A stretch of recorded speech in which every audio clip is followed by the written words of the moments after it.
The Last of Us Season 2 is here, and already the damage control has begun as critics and journalists try to soften the disaster that is to come with HBO's reimagining of probably one of the most disappointing sequels of all time when it comes to modern gaming. While I would love to use footage from the show in this video, unfortunately, HBO is insanely anal when it comes to their footage, and will instead just copyright strike my entire channel into oblivion if I even attempt to do that. So, I apologize, but I will only be using footage from the games here. You ask me, trailers or anything else, it should be copyright free. And yes, it is insanely stupid and HBO is still operating in the past, but it is what it is. Anyway, like I said, Season 2 is here. So let's talk about this Season 2, because it's huge right now. It dropped last week, it pulled in 5.3 million viewers. That's about 13% up from Season 1's debut. Episodes from Season 1 also accumulated around 32 million views after being available for the first 90 days. So it is an improvement, and I'm sure that it will just grow with time. You want my review for the first episode? It's simple. I thought it was incomprehensible ass cheeks for most of the runtime. The added scenes with stuff like Joel going to therapy just felt forced and weird. And it's clear that HBO knows this story is controversial in all of the wrong ways. And because of this, they're going to milk the ever-loving crap out of this setup to ensure that they get all those juicy streaming numbers. We already know that the show will have a Season 3 as well, meaning I'm not exactly sure where they're going to be ending this current season at in terms of the story. There's no way they ended with you-know-who dying, right? That would be stretching this insanely far. If you know who survives for another episode or two, then HBO is just clearly taking the piss. Because they know that once that actor leaves, and I'm being vague here because I know there will be people watching this that haven't played the games or know the full story, it'll be interesting to see if the ratings either skyrocket or drop off a cliff following that controversial move. Overall, I thought the first episode was not great and didn't convey well enough why we should care about what's going on in this world right now. If you ask me, it just wasn't riveting or interesting enough, and HBO would have been far better off doing a 2-episode premiere because this first one on its own just wasn't it at all. But what's done is done, and now we're moving inevitably towards the single moment that completely unravels this entire series into complete nonsense going forward. Obviously, Season 2's adapting The Last of Us Part 2, a game that's less universally beloved, and more like internet fistfight starter pack instead, depending on who you ask. For the uninitiated, Part 2's story is bold, it's bleak, and about as subtle as a bloater in a china shop. The show's leaning into that vibe clearly. And even to this day, fans routinely debate and argue over if Last of Us 2's story was truly worth the price that it was asking for. If you ask me, I don't think it paid off for Naughty Dog financially anyways when it comes to the actual performance of the original game. In case you didn't know, Last of Us 2 sold about 40% worse than the first game. Part 2 sold about 10 million copies. Which sure, does make it a success to a degree, but based on how expensive the game was to make and what had existed prior and the success of that previous game, it's pretty obvious that Part 2 did not sell or resonate the way that Naughty Dog or Sony hoped and wanted it to. And you can tell because how many times has Naughty Dog re-released Last of Us 2 and hell, just the franchise in general. To put this all into perspective for you, you had the original game that came out in 2013. Then a year after that, when the PS4 launched, Naughty Dog did a remastered version of the first game. Then you fast forward 6 years later, and The Last of Us Part 2 comes out. 2 years after that, you get a remake of the first Last of Us game. Then the show debuts in 2023. Then The Last of Us 1 gets a PC port in 2023 as well. Then Part 2 gets a port to PC in 2024. Then The Last of Us Part 2 gets remastered and released on PC and PlayStation again in 2025. Then Season 2 debuts in 2025. Oh my god, then you have a digital-only bundle called The Last of Us Complete, which is now the remastered versions of both games re-released again on PlayStation 5. And I'm sure that this will come to PC as well. So let's recount how many times these games have been remastered, re-released, and whatnot, okay? If you take every single version available of Last of Us 1 and 2, including the ports to PC, that's 8 versions of the same 2 games over the past 12 years. You gotta be kidding me, dude. How the hell does Naughty Dog get away with this? Plus, this new complete version is like $130 Canadian? for two games that you can play on PS Plus right now separately for way cheaper, or you could just buy both games separately for cheaper than that as well. Look, here's the thing, alright? What people need to understand is that when a game gets remastered, like I said before in other videos, it's for two reasons. One is to gauge interest in a sequel, and two is to raise funds to make another game and or because the original game did not sell enough to cover its costs. So in Part 2's case, this is likely what's happening here. Naughty Dog missed their sales targets by 40% with Part 2. Therefore, this is why in the last 5 years of Part 2 existing, that game got re-released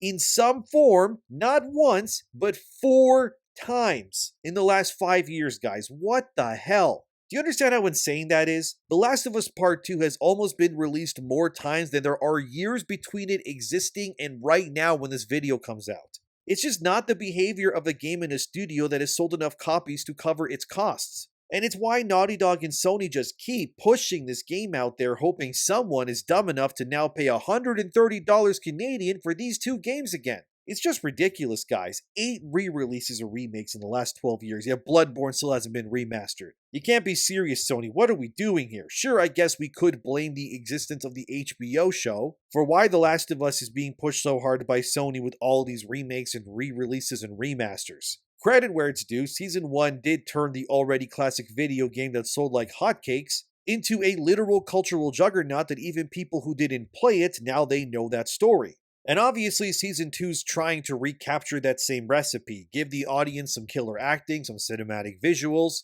have Craig Mazin making a sob over a 5-second flashback like it usually does, and hopefully it'll work a second time. But it's also got Part 2's baggage, and that baggage is heavier than a Reddit mod doing CrossFit. The big issue is that fans know what's coming. If you've played the game, you're bracing for that moment. You know, the one that made everyone go, oh, The Last of Us is dead now, isn't it? It's obvious that HBO is trying to soften the edges with more Joel-Ellie bonding, but you can only polish a golf club so much before it's time to just swing the thing that killed your franchise after all. If you haven't played The Last of Us Part 2, spoilers are now incoming, so this is your chance to leave the video while you still got a chance.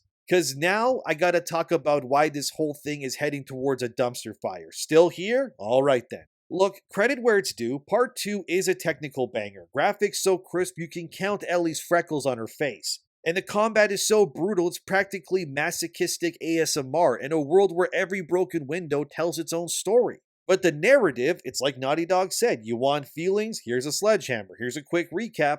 You play as Ellie, chasing revenge after Joel gets turned into a piñata in a way that, let's say, is memorable. Then the game pulls an M. Night Shyamalan ding-dong twist and makes you play as Abby, the person you'd sell to the Fireflies for a single medkit. It's a 25-hour epic about revenge, perspective, and how everyone's the hero of their own story. Sounds deep? Right, it is to a degree. But it's also a lot of a mess. So why it's divisive? Well, 3 reasons. Number 1, the Joel incident. Joel's the dad we would all adopt. Part 2's early twist, you know, the sports equipment scene, I guess we can call it, feels like Neil Druckmann personally spitting in your cereal. It's genuinely the moment that killed the franchise for pretty much everyone, and who can blame them? Reason number 2, Abby's forced empathy. Making you play as Abby for half the game is either storytelling genius to some or sadistic trolling, depending on who you ask. Her arc shows that she's not really a monster. She's got her own trauma, her own crew. She even has a dog that you're forced to pet. But after what she did, most players were like, you know what, I'm good. And the ending just makes the entire journey pointless. And number 3, emotional overload. Part 2's tone is, well, it's grimdark. The first game balanced hope, Ellie's immunity with despair, zombie apocalypse stuff. But this one's just despair, and oh, look at that, more despair. It's like if The Walking Dead and Requiem for a Dream had a crossover, while Neil Druckmann just pissed on you from up high the entire time and told you that it's raining by gaslighting you. Look, defenders say that Part 2's a masterpiece. It's Shakespeare with Molotovs, forcing you to question revenge and morality at every turn. But when you're just being emotionally gutted for 25 hours straight, some fans are gonna log off, and they did, loudly I mean. Since, like I said, the original release of Part 2 sold way less than expected after Joel getting axed got leaked internally, and allegedly that leak was done by a disgruntled Naughty Dog employee who was sick of the studio's crunch time and atmosphere, and after playing it, yeah, who can blame them? Look, I do think The Last of Us 2 is a good game, technically, if you judge it solely on the game's mechanics, graphics, art direction, and how the game's world feels insanely reactive based on how you play it. The way that the guns shoot and look, the way the knives sink into the flesh, the sound design is amazing. The acting is great, and the facial animation, still to this day, they hold up really well. All of that is incredible, I will say that. And if you were to gauge The Last of Us 2 on its foundation of actual game design and its mechanics, yeah, it's amazing. But then the story happens, and it's like you're engaging with this story that you either don't care for, and the things that are happening are just so moronic, that not even the pitch perfect sound design or gunplay can really make up for the fact that the entire journey is, quite literally, all for nothing. But I hear you say, isn't that the first game too? Wasn't part 1 also technically for nothing? Sure, to a degree, you go all that way only to kill the Fireflies. But the difference there was that the reward for your harrowing journey in part 1 was to save Ellie. It wasn't about the journey per se, it was about Joel and Ellie connecting as this father and daughter duo and seeing how this man would end up becoming, I mean, let's be real, the villain of the story pretty much, and saving Ellie via mass deleting these people trying to kill her to save humanity. In part two's case, there's just nothing. It's completely hollowed out, and the ending feels completely unearned and pointless, and the concept of saying vengeance is bad is just stupid in my opinion. There's really no reason why Ellie makes the decision that she does at the end of part 2 for any other reason than because Druckmann wanted Abby alive for a potential third game. Now, if you ask me, there's two ways a third game could go with these characters. One is the logical one, and also the more boring option, which is that Ellie and Abby team up with a stronger Fireflies faction and they find a way to use Ellie's immunity to make a cure and stop the apocalypse without killing her via some new BS medical procedure. It would loop it all in and heal the wounds. But to me, that sounds incredibly boring. So if you don't mind, here's my pitch for part 3 that sounds far more interesting and way more on brand for this series instead. Part 3 should start with the Fireflies announcing via radio chatter to the citizens of the apocalypse that they have successfully created a cure to the virus. Part 3 should also start years later. Ellie is older, broken, and living as a recluse somewhere in her own self-isolation. Abby and Lev have joined the Fireflies and they were able to find other immune individuals and then create a cure to save the world. And we know there's more immune people anyways, because the first game's journals you find in the Firefly Hospital tells you that this isn't the first time that they've found immune people and tried to make a cure before Ellie. But this time in part 3, it worked. They got a real cure this time. This then gets broadcasted by the Fireflies, and everyone from the east to the west coast learns that the apocalypse, in the words of the Fireflies, is officially over. Ellie also hears this on the radio, and then she perks up for the first time in years. They did it. They actually did it this time. This would then lead to Ellie forcing herself out of self-isolation to see if the world she never knew before the apocalypse was really coming back. She then travels to where the Fireflies are. Along the way, she meets people who are maybe against the cure, claiming that it's fake. You fight raiders and cultists and, the Seraphites and all of that, and eventually you start learning from people that you meet along the way that the Fireflies have become corrupted within by their power over this so-called vaccine. They're now using it like a Trojan horse, demanding people to give them their resources, their food, their water, their medicine, their guns. Everything must be given to the Fireflies' cause so that these people can be given salvation, so to speak. It pretty much creates a new religion. Then Ellie realizes that the cure has done nothing to save the world. Instead, all it's really done is turn the Fireflies into the de facto government and power players of this new United States of America. Everyone bows to their rule. They have become the strongest faction in the world, so to speak, because of it. Ellie realizes in this moment that the cure was never meant for salvation. It was only for power and greed, like always with humans. And she realizes that if this cure continues to exist, it will only result in an iron grip that the corrupted Fireflies will use to control everyone and everything going forward. The game now becomes a moral conundrum, where Ellie, seasoned, older, and bolder, realizes what she must do. She has to destroy this cure, otherwise a behemoth unlike this world has ever seen will emerge that will place everyone under martial law forever.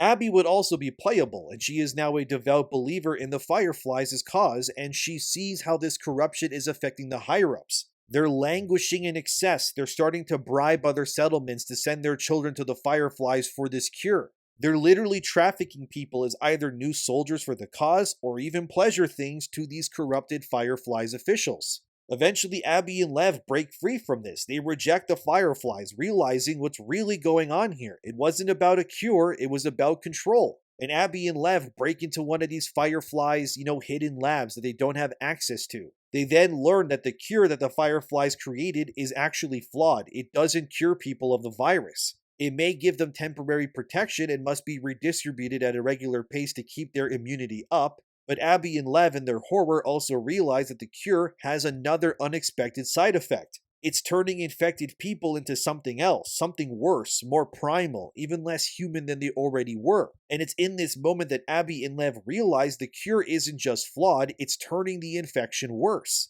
The Fireflies hide this information from people as the mutation that it causes is sporadic. But the longer that people take this vaccine, the worse this eventual degradation to become these monsters becomes a reality. Then you have Ellie and Abby and Lev all meet up amidst this chaos as this new threat of mutated monsters, how are even more lethal than before and stronger and capable of hunting people down, are now born from this botched vaccine. Let's call these new creatures primals. They're the living embodiment of Mother Nature's inability to allow man to overcome the virus once and for all. And then you have a somewhat repeated version of the first game's finale, where Ellie and Abby, maybe Lev dies protecting them, having to break into the main Firefly facility to stop the vaccine from being made and ending the Firefly's iron grip over the country for good.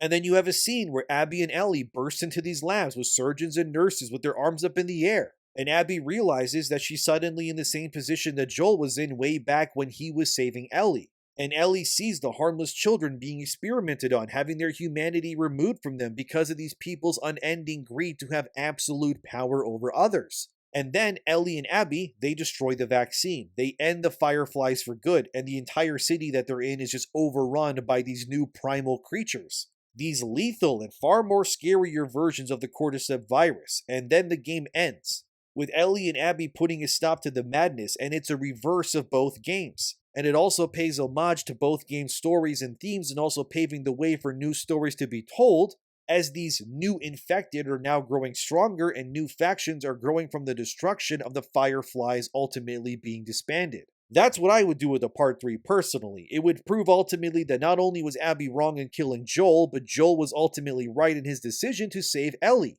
And that what transpired would have happened if Joel didn't do what he did. It becomes a story about loss, regret, and ultimately, and this is the key, redemption for both Ellie and Abby, who have both been shaped by the people and the events around them. That's the story I would tell. But who knows if we even get a part 3. But I think this would be a good way to redeem the entire series if you ask me, without completely throwing away all the characters that we have already. And if HBO's smart, they will tweak the story of part 2 to hopefully salvage it. I doubt they'll still not kill Joel, because if they do let Joel live and kill someone else instead to move the plot forward, it will only prove that Neil Druckmann made the wrong move in killing Joel. And if I know anything about creatives, many of them are really stubborn and refuse to ever admit that they have made the wrong decision critically or creatively. So Joel will likely still die. I mean, he has to. There's no other option that makes any sense even for the show. I fully expect there to be more Joel flashbacks to keep the dads happy, a slower burn maybe for Abby's arc, and some narrative tweaks to make that scene less controller throwing and more sad but okay for audiences. And you know it's not going well, because even The Gamer has articles like this one. HBO's Ellie and Dina are rebellious teenagers, and that might be a bad thing. The crux of this article is that The Gamer makes the claim that the HBO versions of these characters don't take the apocalypse seriously at all, and I agree.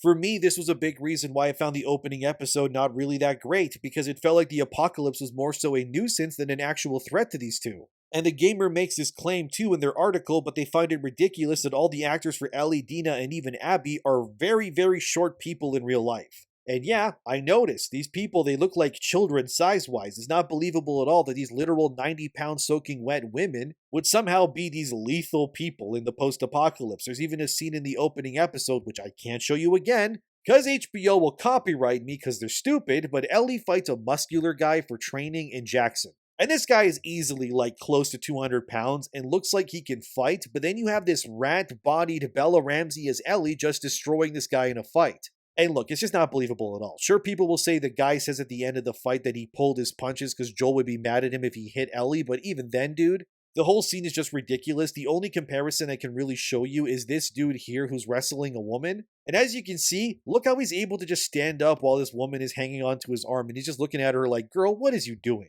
Look, I know these media types will try to say that men and women are the same, but let's not kid ourselves. Any guy who fought Bella Ramsey's Ellie here would just simply pick her up and either toss her across the room or slam her down and land on her with their full body weight and just knock her out immediately and probably break her ribs in the process. So I agree with the gamer here, which is rare, that the sense of disbelief on display here is quite ridiculous if I'm being honest with you. A big part of TV and movies for me anyways is that you gotta sell to me that what I'm seeing is actually believable, and unfortunately for HBO, I don't think there's any way they can make this Ellie and Dina seem like they're lethal killers in any believable way. I could lift both of these women with one of my arms each. I just can't find these people scary or intimidating at all. And not even the Abby that they have in the show is ripped or even remotely muscular. She just looks like a normal girl to me. Which sure makes it maybe more believable to have her fight Ellie in this version, but again, the fact that we know that Pedro Pascal's Joel will get set to the afterlife by this 90-pound girl is kind of crazy. I just can't wait till Joel dies myself, for no other reason than because I want to see how the average audience member reacts to it.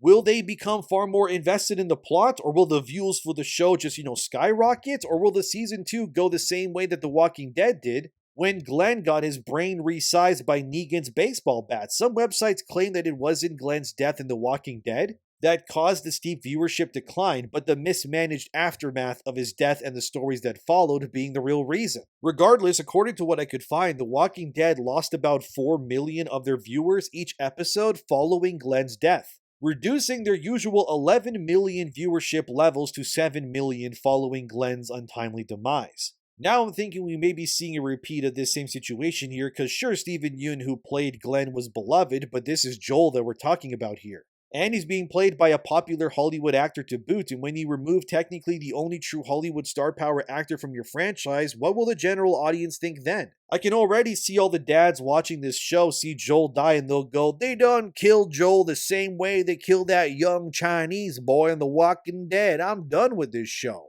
And who can blame them? I'm so excited for Joel to die, guys. Really only to feed my morbid curiosity to see what happens next for the show, I must admit. Also, I saw some people online who were mad that Ellie and Dina are gay. Did you play the game? Ellie has been gay since the first game, and Part 2 was created at the literal height of the modern audience era. It kind of started that meta, actually, so none of that is really surprising to me. But if you ask me, I don't envy HBO at all for this. They effectively need to cater to 3 different kinds of groups with this show. The first group is the stans. These folks are just ride or die. They're posting Bella Ramsey edits, crying over Joel's beard, and defending Abby like she's their cousin. It's all about empathy, they scream about the show while they clutch their Part 2 Collector's Edition. And then the second group is the people who hated the game. These are the Neil Druckmann betrayed me crew. They're still mad about the whole thing happening and dropping the whole Joel deserved better memes, and yeah, who can really blame them? That whole game betrayed them pretty much. And then the third group is the confused normies. These are the casual HBO viewers who never played the game. They're like, why is everyone fighting over a zombie show, and what's this about a golf club? Good luck to them, I guess. But overall, the discourse is just peak internet, part valid critique, part unhinged meltdown. Some Twitter posts compare Part 2 to Game of Thrones Season 8, which is harsh, but not wrong. Others praise Season 2's visuals, but they dunk on its pacing. But this split shows why The Last of Us is so polarizing even now. It's not just a show or a game, it's a cultural lightning rod. If anything, at least Neil Druckmann and Naughty Dog succeeded in one thing, which is that, hate it or love it, The Last of Us is still relevant even to this day, and maybe that was by design. But regardless, I don't really see any compelling story idea outside of what I proposed here as a possible third game working. If Naughty Dog pivots to new characters completely, it'll be them admitting that they did screw up, so I just don't see it happening. But with the way Season 2 is going right now, I wager we will see some changes in the future that will probably anger fans in the long run again. But there's nothing you can really do when you're adapting probably the most controversial game story of the past 10 years into a TV show like this. And while Bella Ramsey as Ellie is impossible to take seriously in my opinion, I wonder how audiences will feel with the show once it's all said and done. But what do you think about all of this? Is The Last of Us Season 2 worth watching, or has the damage been done? Let me know. Thanks for being here, subscribe if you wanna, and I'll see you in the next one.